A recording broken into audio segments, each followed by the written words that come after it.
Hi. இந்த ஒரு carrot 10 சப்பாத்திக்கு போதும். அந்தளவுக்கு நம்ம சேர்மானங்கள் சேர்க்குறோம். இதை நல்லா முடிஞ்ச அளவுக்கு பொடி பொடியாக வெட்டிக்கலாம்.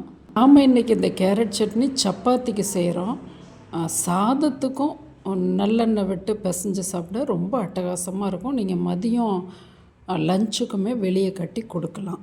லோ கலோரி சட்னி, உடல் எடை குறைக்கணுங்கிறவங்க கண்டிப்பாக இதை நீங்கள் செய்து சாப்பிட்லாம். 2 பல் பூண்டை இப்படி வெட்டிக்கிறோம். அரை இன்ச்சு இஞ்சி பூண்டோடு வச்சுக்கிறோம். ஒரு வெங்காயம், ஒரு கேரட்டுக்கு ஒரு வெங்காயம் கணக்கு. ஒரு நார்மல் சைஸ் வெங்காயம், அதை நல்லா மெலிதாக அரிஞ்சிக்கலாம். கேரட்டை அடிக்கடி சேர்த்துக்கணும். ஏன்னா இந்த கேன்சரை தடுக்கக்கூடிய பண்பு கூட கேரட்டில் இருக்கிறதால ஏதோ ஒரு விதத்தில் பாருங்கள், இந்த சட்னி கேரட் சட்னின்னு நீங்கள் சொன்னீங்கன்னா யாரும் நம்ப மாட்டாங்க குடும்பத்தில். அந்தளவுக்கு ருசி உன்னதமாக இருக்கும். ஒரு 10 முறை நீங்கள் சொல்லாமையே கொடுத்துட்டு 11ஆவது முறை வசப்படுத்திக்கலாம். எனக்கு இந்த சட்னி தான் வேணும்னு சொல்லுவாங்க. அந்தளவுக்கு அந்த ஸ்வீட்னஸ் கூட தெரியாது. வெங்காயம் அளவே ஒரு பழுத்த தக்காளி பழம் ஒன்று, அதையும் நல்லா மெலிதாக அரிஞ்சிக்கலாம்.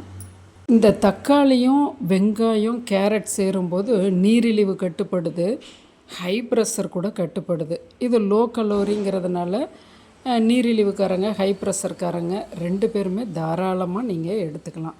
சட்டியில் 1 டீஸ்பூன் எண்ணெய், பூண்டு இஞ்சியை வதக்கிக்கிறோம்.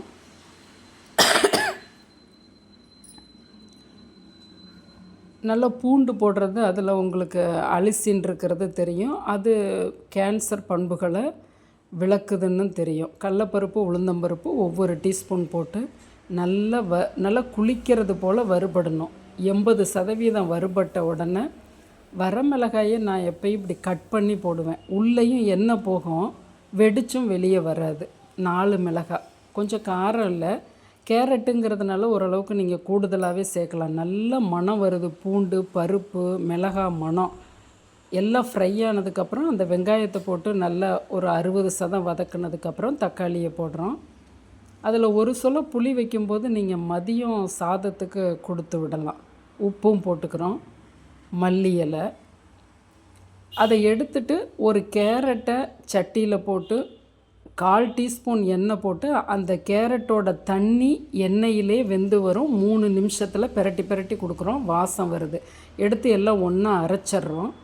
கடுகு, உளுந்தம்பருப்பு, கருவேப்பிலை, வரமிளகாய் போட்டு தாளித்து சட்னியில் கொட்டிடுறோம். மதியம் சாதத்துக்கு கொடுத்து விடுறதா இருந்தால் தண்ணி போட்டு அரைக்காதீங்க. வீட்டில் சப்பாத்திக்கும் தோசைக்கும் சாப்பிட்ற மாதிரி இருந்தால் கொஞ்சம் தண்ணி போட்டு அரைச்சிக்கலாம். இதை நான் இப்போ இன்றைக்கி நம்ம சப்பாத்திக்கு தான் சாப்பிட போகிறோம். நல்லா கொஞ்சமாக நான் தண்ணி போட்டு அரைச்சிருக்கேன். இது ஸ்வீட் தெரியாதுன்னு நான் சொல்கிறத விட நீங்கள் ஒரு முறையாவது சாப்பிட்டு பார்க்கும்போது வாரம் 2 நாள் 2 நேரம் நீங்கள் இந்த சட்னி அரைச்சிருவீங்க. அவ்வளோ அற்புத சுவையாக இருக்கும். ஒரு முறை செய்து பாருங்கள்.